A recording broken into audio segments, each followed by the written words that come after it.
जमरीन शहर एक ऐसा शहर था जहां लोगों की जिंदगियों की रफ्तार मेट्रो जैसी थी। कई मौसम बीत चुके थे। बीते मौसम के साथ दो सहेलियां भी अब बड़ी हो गई थीं, रूही और जोया। दोनों का बचपन साथ गुजरा था। एक ही स्कूल, एक ही कॉलेज में साथ पढ़ी थी दोनों, और अब पढ़ाई पूरी करके दोनों अपनी अपनी जॉब कर रही थी। रूही एक मिडिल क्लास फैमिली से ताल्लुक रखती है। उसके पापा एक छोटा सा जनरल स्टोर चलाते हैं। वो एक साधारण लड़की है जिसे साधारण और सामान्य जीवन ही पसंद है। उसका स्वभाव बहुत शांत है। वो कुछ भी करने से पहले कई बार सोचती है। वो सीधी सादी मगर एक मजबूत लड़की है। वहीं दूसरी तरफ जोया एक अमीर परिवार की बेटी है। उसके पापा एक बिजनेसमैन है। जोया एक बिंदास लड़की है, जो दिल में आता है वही करती है। उसे महंगी लाइफस्टाइल मेंटेन करने का शौक है। उसे जिम्मेदारियों में बंद कर रहना बिल्कुल भी पसंद नहीं। दोनों सहेलियां एक दूसरे से बिल्कुल अलग है, पर एक दूसरे की पक्की सहेलियां हैं। अरे यार रूही, अब कितना वक्त बीत जाता है, तू मिलने ही नहीं आती। क्या करूं जोया, जॉब से फुर्सत ही नहीं मिलती। देख, जॉब कर रही है कोई बात नहीं, पर अपनी मर्जी की मालिक बनकर रहे।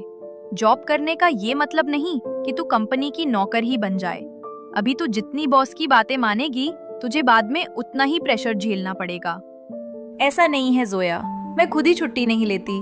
तू तो जानती है पापा की अब उम्र हो गई है। अब वो दुकान पर ज्यादा देर बैठ नहीं पाते, इसलिए ही मैं ऑफिस में थोड़ा एक्स्ट्रा वर्क कर लेती हूँ। इस पर जोया कहती है, तुझे ही सारी जिम्मेदारियां क्यों देखनी हैं? तेरे भाई भी तो हैं। क्या वो आंटी अंकल की बिल्कुल देखभाल नहीं करते? हाँ, पर जब से उनकी शादी हुई है वो घर में कम ही दे पाते हैं। अच्छा, तो फिर तेरी शादी के बाद क्या होगा? कैसे मैनेज कर पाएंगे अंकल आंटी? तब की तब देखी जाएगी। अभी तो मेरी शादी में वक्त है। जोया रूही को बताती है, वैसे मेरे घर में तो मेरी शादी की बात चल रही है। एक फैमिली आई थी मुझे देखने, मैंने तो हाँ कह दिया। पर तू तो विनय से प्यार करती है ना? देख रूही, जिंदगी सिर्फ प्यार से नहीं चलती, पैसों से चलती है। और वंश के पास वो सब कुछ है जिससे मैं अच्छी लाइफ स्पेंड कर पाऊंगी। और विनय अभी तक सेटल्ड नहीं है, कुछ नहीं है उसके पास। तू हमेशा ही दिमाग से सोचती है, दिल से नहीं। ये दिल वगैरह कुछ नहीं होता रूही, करना वही चाहिए जिससे हमें फायदा हो। कुछ वक्त साथ बिताने के बाद दोनों अपने अपने घर चली जाती हैं। पापा, आपने दवा खा ली? हाँ बेटा, मैंने दवा खाई। पर तेरी तो आज छुट्टी थी ना, तो फिर आज कहाँ गई थी बेटा? मैं जोया से मिलने गई थी पापा। ये सुनकर रूही की माँ कहती है, बेटा रूही, तू जोया से अब दूर ही रह। मुझे तो वो लड़की पहले से ही नहीं पसंद, पर मैंने बचपन में कभी कुछ नहीं कहा। पर अब मुझे डर है कि उसकी संगत में रह के कहीं तू उसकी तरह ही न बन जाए। नहीं माँ, ऐसा नहीं है। जोया बहुत अच्छी है माँ। हाँ मानती हूँ, वो थोड़े खुले ख्यालों की है, पर वो दिल की बहुत अच्छी है। तू कहती है तो ठीक है बेटा। वैसे भी मुझे तुझ पे पूरा भरोसा है। तू बहुत समझदार है। दूसरे दिन रूही अपने ऑफिस पहुंचती है।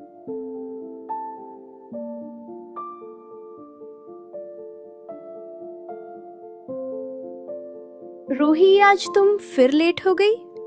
हाँ यार, रास्ते में ट्रैफिक बहुत था। इतने में ही वहां रूही के बॉस की सेक्रेटरी आ जाती है। रूही, आपको सर ने बुलाया है। आप चलिए, मैं आती हूँ। जरूर सर ने तुम्हें लेट आते हुए नोटिस किया है, तभी तुम्हारी क्लास लेने के लिए बुला रहे होंगे। हाँ, देख कर आती हूँ। रूही बॉस के केबिन में जाती है। अयान सर, आपने बुलाया मुझे? हाँ रूही, मैंने तुम्हें बुलाया था।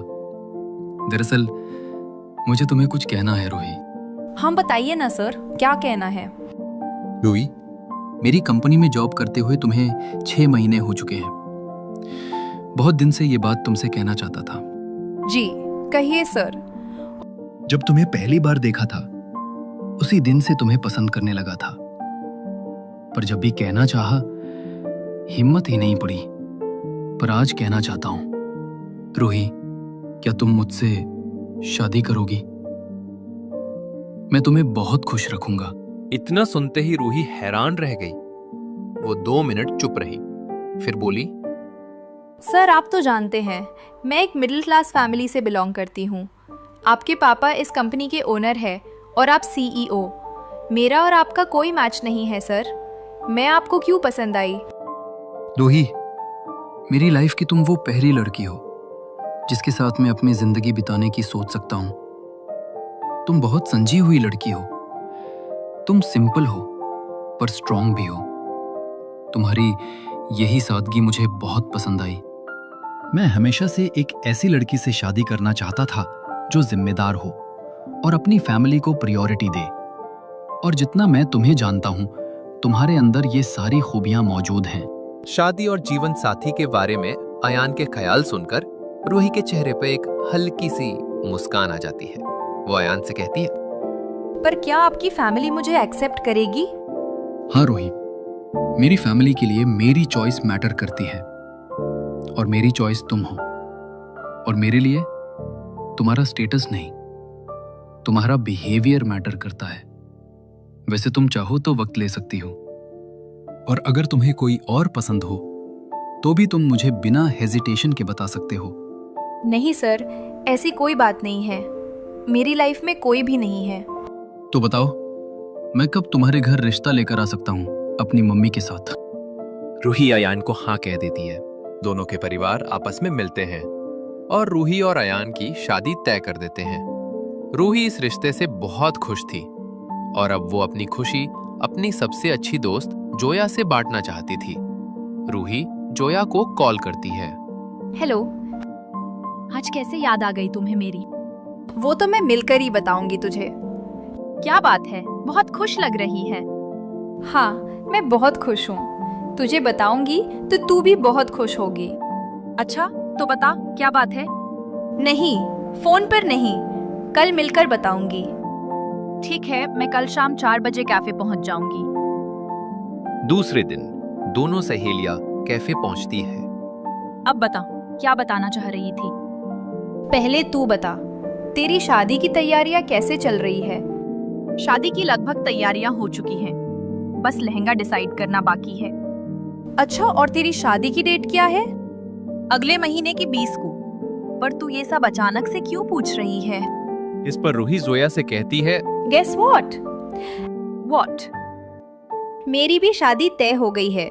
अगले महीने की 27 को मेरी शादी है। जोया ये सुनकर सरप्राइज हो जाती है। वो रूही से कहती है, क्या? कब हुआ ये सब और तू मुझे अब बता रही है? तूने मुझे पहले क्यों नहीं बताया? सब अचानक से हो गया, मुझे वक्त ही नहीं मिला तुझे बताने का। अच्छा, वैसे कौन है वो खुशकिस्मत?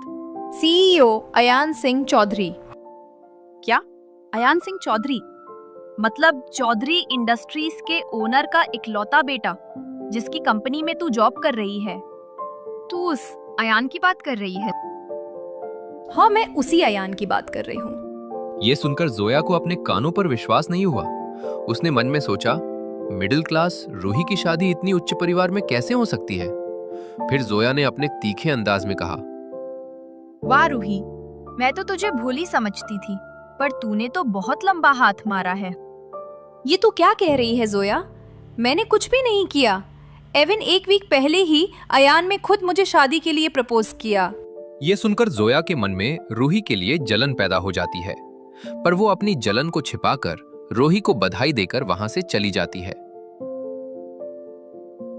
मैंने तो सोचा भी नहीं था कि रूही जैसी सिंपल और मिडिल क्लास लड़की को एक सेलिब्रिटी जितना फेमस, हैंडसम और रिच पति मिलेगा। मुझे तो नहीं लगता कि रूही की शादी ज्यादा दिन टेकेगी, क्योंकि रूही एक लो स्टैंडर्ड वाली लड़की है और अयान एक बिजनेसमैन है। वो अपने स्टैंडर्ड वाली लड़की ही डिजर्व करता है। कहाँ रूही, कहाँ अयान। जोया के मन में जलन पैदा हो चुकी थी, पर अपने अमीर बिजनेसमैन पार्टनर के बारे में सोचकर उसका ध्यान इन बातों से हट जाता है। समय बीता और जोया की शादी हो गई। 1 हफ्ते बाद ही रूही की भी शादी हो जाती है। दोनों सहेलियों की शादी को 1 हफ्ता बीत चुका था। इधर रूही और अयान के बीच की समझ और भी मजबूत हो गई थी, लेकिन उधर जोया और वंश के बीच अनबन शुरू हो गई थी। वंश, तुम्हारे घर में इतने नौकर हैं, पर फिर भी तुम्हारी माँ मुझसे ही बोलती है कि मैं तुम्हारे लिए खाना बनाऊं। हाँ, तो इसमें क्या बुराई है जोया? माँ रोज तो नहीं कहती, वो बस इतना चाहती है कि संडे को खाना तुम बनाओ, और घर में तुम्हारी हेल्प के लिए सर्वेंट्स भी है। फिर तुम्हें क्या प्रॉब्लम है? प्रॉब्लम है वंश, मेरे पापा ने इतना दहेज तुम्हारे घर में खाना बनाने के लिए नहीं दिया है। तुम कहना क्या चाहती हो जोया? मेरी फैमिली ने क्या तुम्हारी फैमिली से कुछ मांगा था? तुम्हारे पापा ने अपनी मर्जी से दिया था। तुम तो रहने ही दो, भलाई तुम लोगों ने नहीं बोला, पर सबके मन में होता है, सबको चाहिए होता है। ठीक है, अगर तुम्हें हफ्ते में एक दिन भी लंच नहीं बनाना तो मत बनाओ, पर फालतू बातें मत करो। इतना कहकर वंश गुस्से में कमरे से चला जाता है। दोनों सहेलियों की शादी को अब 4 महीने बीत चुके थे। आयान और रूही का प्यार दिन प्रतिदिन बढ़ रहा था। आज रूही का जन्मदिन है। Happy birthday Ruhi. Thank you Ayaan. Ruhi, हमारी शादी के बाद तुम्हारा ये पहला बर्थडे है। क्यों ना आज पूरा दिन तुम अपने पापा के यहाँ स्पेंड करो? हाँ आयान, ये तो तुमने अच्छा सोचा। मेरा भी बहुत मन है माँ और पापा से मिलने का। तभी तो कह रहा हूँ कि आज तुम वहां चली जाओ, पर शाम के 6 बजे रेडी रहना। मैं वापस लेने आऊंगा। ठीक है, मैं रेडी हो जाती हूँ। रूही को उसके घर छोड़कर आयान वापस चला जाता है। रूही पूरा दिन अपने माता पिता के साथ बिताती है, फिर शाम को आयान के साथ घर आ जाती है। हैप्पी बर्थडे रूही, तू बहुत लकी है कि तुझे अयान जैसा हस्बैंड मिला। वो तेरी कितनी केयर करता है। अच्छा, तो तभी तुमने मुझे घर जाने को बोला था, क्योंकि मुझे सरप्राइज देना था। इस सरप्राइज के बारे में मुझे छोड़कर सबको पता था।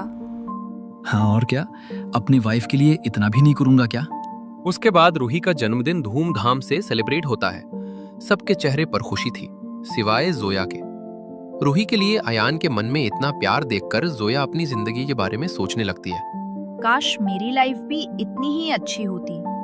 जो लाइफ रूही को मिल रही है, वो मैं डिजर्व करती हूँ। सेलिब्रेशन खत्म होने के बाद जोया अपने घर चली जाती है। जोया घर पहुंचकर देखती है कि वंश कमरे में ही बैठा था। तुम कब आए ऑफिस से? तभी जब तुम अपनी फ्रेंड की पार्टी अटेंड कर रही थी। तुम पार्टी में क्यों नहीं आए? तुम्हें हर वक्त बस पार्टी करना, घूमना फिरना होता है। तुम्हें और किसी चीज से कोई मतलब नहीं। तुम मुझे एक दिन भी खुश नहीं देख सकते। जोया की ये बात सुनकर वंश गुस्से में बोला, एक दिन? तुम तो हर दिन खुश रहती हो। लाइफ तो मेरी खराब हो गई है तुमसे शादी करके। तुम्हें पता भी है घर में क्या हुआ? मेरी माँ की तबीयत कितनी खराब हो गई थी। मैं भी ऑफिस में था। माँ ने तुम्हें कितनी कॉल्स की, पर तुमने एक बार भी फोन नहीं उठाया। तो क्या मैं तुम लोगों की नौकर बन जाऊं? हर वक्त तुम्हारे काम करती रहूं? इसे नौकर बनना नहीं, रिस्पॉन्सिबिलिटी उठाना कहते हैं। अगर तुम इसके लायक नहीं थी तो तुमने शादी क्यों की? हमारी शादी को 4 महीने हो चुके हैं। तुम महीने के 25 दिन तो अपने दोस्तों के साथ ही टाइम स्पेंड करती हो। कभी तुमने मेरे बारे में जानने की कोशिश की कि मेरी लाइफ में क्या चल रहा है, क्या नहीं? हाँ, क्योंकि मुझे उन लोगों के साथ अच्छा फील होता है, खुश रहती हूँ मैं। मेरी फ्रेंड के हस्बैंड को देखो, वो कितनी केयर करते हैं, कितनी इम्पोर्टेंस देते हैं। एक तरफ तुम हो, तुम्हारे लिए तो सिर्फ तुम्हारी माँ और बहन ही इम्पोर्टेंट हैं। मैं पछता रही हूँ तुमसे शादी करके। जोया की ये बात सुनकर वंश गुस्से में बोला, हाँ पछताओ मत, चली जाऊं, किसी और को पकड़ लूं जो तुम्हारा ख्याल रखे। इतना सुनते ही जोया का गुस्सा 7वें आसमान पर पहुंच गया। वो ससुराल छोड़कर अपनी माँ के घर चली आती है। जोया को मायके आए हुए अब 1 हफ्ता हो चुका था। रूही को जब पता चला तो वो जोया से मिलने उसके घर गई। जोया रूही को सारी बातें बताती है। इस पर रूही जोया से कहती है, तूने मुझे बताया भी नहीं। इतना सब हो गया, मैंने तो तेरी मम्मी को अपने घर पूजा में इनवाइट करने के लिए कॉल किया था, तब मुझे पता चला कि तू ससुराल छोड़कर यहाँ आ गई है। क्या बताती यार, तू भी तो मुझे ही गलत समझती होगी, जैसे मेरे मम्मी पापा को लगता है कि मेरी ही गलती है इन सब में। तुझे भी तो यही लगता होगा ना? तू ऐसा क्यों सोचती है? तेरे पति ने मिसबिहेव किया इसलिए तू अपने घर आई। इसमें तेरी कोई गलती नहीं है। इस पर जोया दुखी मन से कहती है, ऐसा तू सोचती है रूही, पर मेरे पेरेंट्स तो मुझे ही गलत समझते हैं। जब से मैं आई हूँ मुझे बस ताने मिल रहे हैं कि मैंने ही अपना घर तोड़ा है। मेरा तो दम घुटता है इस घर में। मन करता है यहाँ से कहीं दूर चली जाऊं। अगर ऐसा है तो तू मेरे घर क्यों नहीं शिफ्ट हो जाती? पर मैं ऐसे तेरे घर में कैसे रह सकती हूँ? देख, अगर तुझे ऐसे मेरे घर पर रहना अजीब लग रहा है तो तू किराया दे दिया करना। इस पर जोया कहती है, रूही, तू तो जानती है शादी के बाद मैंने जॉब छोड़ दी थी, तो मैं रेंट कैसे दे पाऊंगी? तू जॉब की टेंशन मत ले जोया, मैं अयान की कंपनी में तेरी जॉब लगवा दूंगी। अभी तो मैं चल दूं, पर आगे का क्या? बाद में मैं कहाँ जाऊंगी? सारी जिंदगी तेरे घर में तो नहीं रह सकती ना। देख जोया, तू कुछ महीने मेरे घर में रहकर जॉब कर, फिर तू कहीं और रेंट पर शिफ्ट हो जाना। मैं तुझे नहीं रोकूंगी, पर अभी के लिए तू मेरे ही साथ चल। तू मेरी बेस्ट फ्रेंड है, मैं तेरी हेल्प नहीं करूंगी तो कौन करेगा? पर तेरी भी तो अभी ही शादी हुई है ना, तेरा हस्बैंड क्या मान जाएगा? अयान मुझसे बहुत प्यार करते हैं, वो मेरी किसी भी बात को नहीं टालते। उन्हें कोई प्रॉब्लम नहीं होगी अगर तू हमारे घर में रहे तो। अब जल्दी से तू अपना बैग पैक कर ले और मेरे साथ मेरे घर चल। रूही जोया की परेशानी देखकर उसे अपने घर में रहने के लिए ले आई। अब जोया को रूही के घर में रहते हुए पूरा 1 महीना हो चुका था। रूही ने अपने पति आयान की कंपनी में जोया की नौकरी भी लगवा दी थी। जोया की जिंदगी अब पटरी पर आ गई थी, पर एक चीज थी जो जोया को अब बुरी लगने लगी थी, रूही के लिए आयान का प्यार। अब जोया को लगने लगा था कि जो प्यार और अहमियत रूही को मिलती है, वो प्यार रूही नहीं बल्कि वो खुद डिजर्व करती है। अब वो आयान के पास रहने के बहाने ढूंढने लगी थी।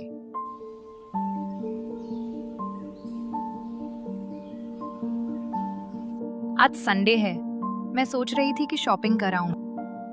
अच्छा आइडिया है जोया, चली जा। वैसे भी 1 हफ्ते बाद मेरी छोटी बहन की शादी है, तो तू अपने लिए कोई अच्छा सा आउटफिट डिसाइड कर ले। हाँ, पर मेरी कार खराब हो गई है, तो अयान, क्या तुम मुझे मॉल ड्रॉप कर दोगे? हाँ, कर दूंगा। इस पर रूही कहती है, अयान, सिर्फ ड्रॉप ही नहीं, मॉल में जाकर कपड़े भी ले लीजिएगा। मुझे इस बार टाइम नहीं मिला आपके लिए शॉपिंग करने का।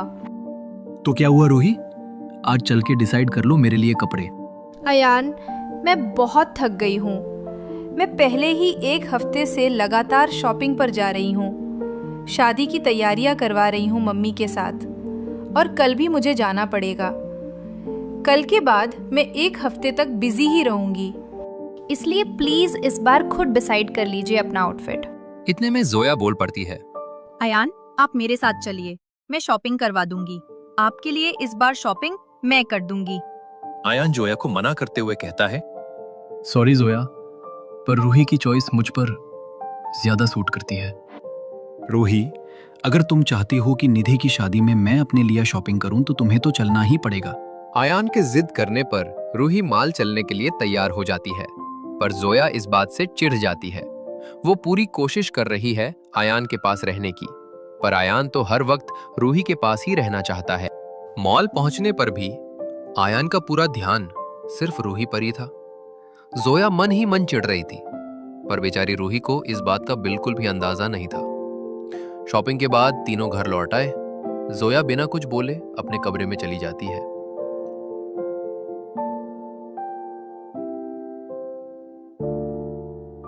अरे, आप अभी तक क्यों सो रहे हैं? आपको याद है ना, आज मुझे मम्मी के यहाँ जाना है, वो भी पूरे 1 हफ्ते के लिए। हाँ, याद है रूही। तुम इतने दिनों के लिए क्यों जा रही हो? निधि की शादी तो 6 दिन बाद है। तुम 3 दिन बाद चली जाना ना, और 3 दिन रहकर वापस आ जाना। आप भी ना अयान, मेरी छोटी बहन की शादी है, मम्मी सारी चीजें अकेले कैसे मैनेज करेंगी? अब जल्दी उठो, रेडी हो जाओ, मुझे निकलना है। ठीक है मैडम, जैसा आपका हुक्म। आयान रूही को उसके माँ के घर छोड़ आता है। फिर जोया की खुशी का ठिकाना नहीं था। अब जोया को लग रहा था कि रूही के ना होने पर वो आयान के मन में अपने लिए जगह बना पाएगी। आयान, क्या तुम ऑफिस के लिए निकल रहे हो? हाँ, तुम मुझे साथ ले चलो। असल में मेरी गाड़ी खराब है ना। ओके। अब जोया हर दिन आयान के साथ ही ऑफिस जाती और वापस आती। एक दिन जब ऑफिस से जोया और आयान वापस आते हैं, तब घर में सभी लोग सो चुके थे। शायद सब सो गए हैं। इस पर जोया कहती है, अयान, आप बैठो, मैं आपके लिए कॉफी बनाती हूँ। नहीं जोया, तुम पी लो कॉफी, मैं अपने रूम में जा रहा हूँ। प्लीज अयान, आइए ना, एक कॉफी की ही तो बात है, 5 मिनट में बन जाएगी। ठीक है। जोया के कई बार कहने पर आयान कॉफी पीने के लिए तैयार हो जाता है, पर आयान को क्या पता था कि आज की कॉफी के बाद उसकी जिंदगी पूरी तरह बदल जाएगी। दोनों ने साथ बैठकर कॉफी पी और कॉफी पीते ही आयान को चक्कर आने लगे। जोया, मेरा सर घूम रहा है, मैं अपने रूम में जा रहा हूँ। मैं आपको आपके रूम में छोड़ाती हूँ। जोया आयान को कमरे में लिटा देती है और खुद भी उसके साथ ही सो जाती है। दरअसल जोया ने आयान की कॉफी में बेहोशी की दवा मिलाई थी, जिसका वो उस रात फायदा उठाकर आयान के करीब जा सके। दूसरे दिन जब आयान की नींद खुली तो वो जोया को अपने साथ अपने बिस्तर पर देखकर डर गया। आयान ने जोया को जगाया और बोला, तुम मेरे बेड पर क्या कर रही हो जोया? अयान, क्या तुम्हें याद नहीं हमारे बीच कल रात क्या हुआ? तुम क्या बकवास कर रही हो? तुम्हारा दिमाग खराब हो गया है क्या? तुम ऐसे क्यों बर्ताव कर रहे हो जैसे तुम्हें कुछ याद ही नहीं? कल रात तुम ही ने मुझे अपने पास खींचा था, तुम ही ने कहा था कि तुम मुझसे प्यार करने लगे हो। इस पर आयान गुस्से में बोला, मैंने ऐसा कुछ भी नहीं कहा, समझी तुम? तो क्या तुम्हें कुछ भी याद नहीं कि तुमने क्या कहा और क्या किया? नहीं, मुझे कुछ याद नहीं, पर मुझे पूरा यकीन है कि ना मैंने तुमसे ऐसा कुछ बोला होगा और ना ही किया होगा। आयान की बात सुनकर जोया गुस्से में बोली, तुम मुझसे प्यार करते हो, बस रूही के डर के वजह से मान नहीं रहे। अयान प्लीज, मेरे साथ ऐसा मत करो। कल रात हमारे बीच जो हुआ वो तुम्हारी मर्जी से हुआ था। देखो, मुझे इसके बारे में कोई बात नहीं करनी। मैं तुमसे प्यार नहीं करता, मैं सिर्फ रूही से प्यार करता हूँ। इतना कहकर अयान वहां से चला जाता है। अयान की बातें सुनकर जोया का गुस्सा 7वें आसमान पर था, पर उसने सोच लिया था कि वह कुछ भी करके उसे अपना बनाकर ही रहेगी। 2 दिन बाद रूही भी घर लौट आई। रूही ने घर आकर यह महसूस किया कि आयान और जोया बहुत ही अजीब व्यवहार कर रहे हैं। अजीब बात है, आयान जोया को इग्नोर क्यों कर रहे हैं? और जोया बार बार उनसे बात करने की कोशिश कर रही है। पहले तो ऐसा कभी नहीं हुआ, कहीं तो कुछ गड़बड़ है। रूही ये सब सोच ही रही थी, तभी उसकी हाउस हेल्प सीमा वहां आ गई। क्या हुआ भाभी, क्या सोच रही हो? कुछ नहीं, बस अयान थोड़े बदले बदले से लग रहे हैं। इतने में ही रूही देखती है कि जोया उसके कमरे की ओर जा रही है। तभी रूही भी जोया के पीछे जाती है।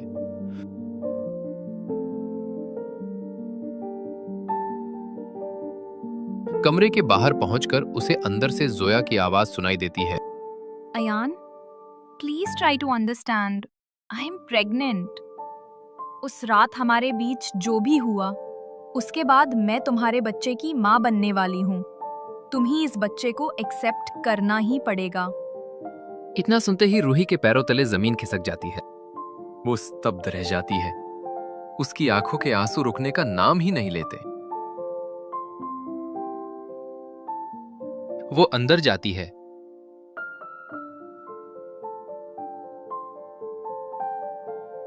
रूही को आता देख अयान डर जाता है। वो रूही से कहता है, रूही, तुम कब आई? इस पर रूही कहती है, तभी आई जब जोया तुम्हें माँ बनने की गुड न्यूज दे रही थी। रूही, तुम गलत समझ रही हो। क्या गलत समझ रही हूँ? मेरे जाने के बाद तुम दोनों ने क्या क्या किया वो मैं सुन चुकी हूँ। और जोया, तुम्हें मैंने दोस्त समझा, तुम्हारे बुरे वक्त में तुम्हें सहारा दिया, और तुमने मेरे पीछे मेरे हस्बैंड के साथ अफेयर किया। देख रूही, माना कि आयान तेरा हस्बैंड है, पर वो मुझसे प्यार करता है। रूही, ऐसा कुछ नहीं है। मुझे तो याद भी नहीं कि उस रात क्या हुआ। रूही गुस्से में कहती है, आयान, याद तो तुम्हें हमारा रिश्ता नहीं है, सब भूल चुके हो। तभी तुमने मुझे चीट करने से पहले एक बार भी नहीं सोचा। मैं तुम्हारे घर में अब 1 मिनट भी नहीं रहूंगी। मैं अपने घर वापस जा रही हूँ। आयान के लाख रोकने पर भी रूही नहीं रुकी। उसने ये मान लिया था कि उसका पति और उसकी बचपन की दोस्त एक दूसरे से प्यार करते हैं। दूसरे दिन घर की हाउस हेल्प सीमा सभी के लिए नाश्ता बना रही थी, तभी आयान नीचे आया। भैया जी, आज भाभी बहुत देर तक सो रही हैं, अभी तक नीचे नहीं आई। उनकी तबीयत तो सही है? इस पर आयान दुखी मन से बोला। रूही अपने मायके चली गई। ये सुनकर वहीं बैठी आयान की माँ आयान से कहती है, मायके चली गई? पर क्यों? 3 दिन पहले ही तो आई थी मायके से, तो अब फिर से क्यों गई है? इतने में ही वहां जोया आ जाती है। मैं बताती हूँ आंटी। जोया घर वालों को सारी बातें बताती है। आयान की आंखों में आंसू थे और चेहरा शर्म से झुका हुआ था। जोया की बातें सुनकर आयान की माँ बोली, आयन, मैंने कभी नहीं सोचा था कि तुम इतना गिर जाओगे। जिस लड़की को रूही ने सहारा दिया, तुम उसके साथ मिलकर रूही को ही धोखा दोगे? रूही ने बिल्कुल सही किया जो तुम्हें छोड़कर चली गई। आयान की माँ ने गुस्से में कहा, तुम्हारी भी तो छोटी बहन है, अगर उसके साथ ऐसा हुआ तो तुम्हें कैसा लगेगा? जो लड़की तुमसे इतना प्यार करती है, उसे धोखा देने से पहले एक बार भी नहीं सोचा? माँ की इतनी कड़वी बातें सुनने पर भी आयान कुछ नहीं बोलता, क्योंकि उसे उस रात के बारे में कुछ भी याद नहीं था। अब उसे भी यही लगने लगा था कि शायद जोया सच बोल रही है।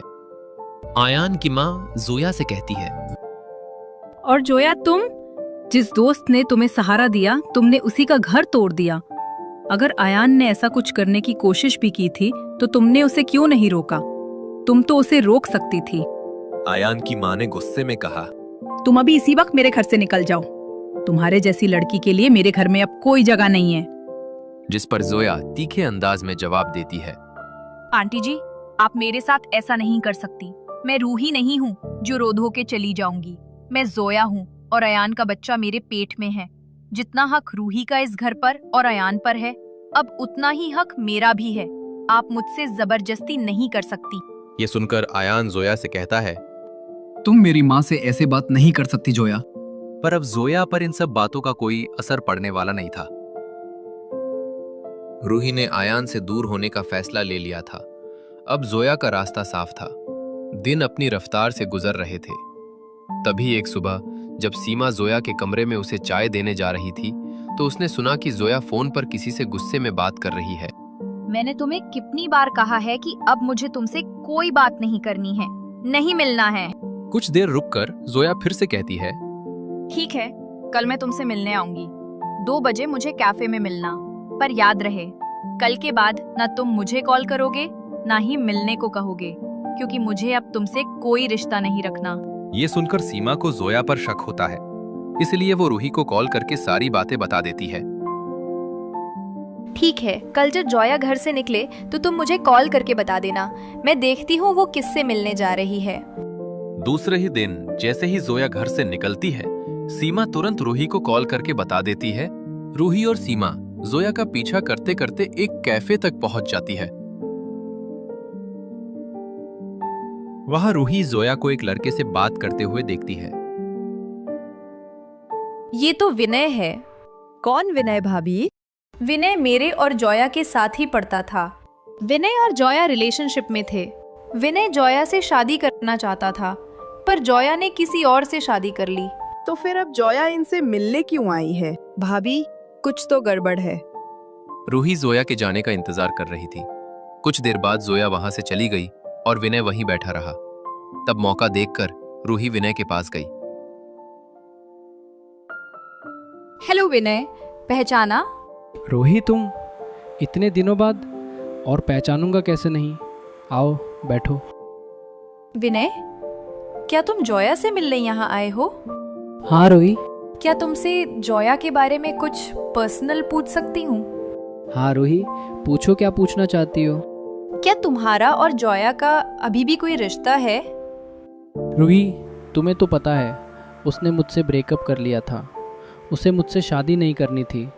तुम तो सब जानती हो, पर अचानक से तुम ये सब क्यों पूछ रही हो? विनय के पूछने पर रूही विनय को सारी बातें बताती है। जोया का कहना है कि वो बच्चा आयान का है, पर आयान कहते हैं कि उन्हें उस रात के बारे में कुछ नहीं याद। यह सुनकर विनय रूही को ऐसी बातें बताता है जिनके बारे में रूही ने कभी सोचा भी नहीं था। विनय, क्या तुम मेरे साथ चलोगे? हाँ रूही, चलो। रूही और विनय अयान के घर के लिए निकलते हैं।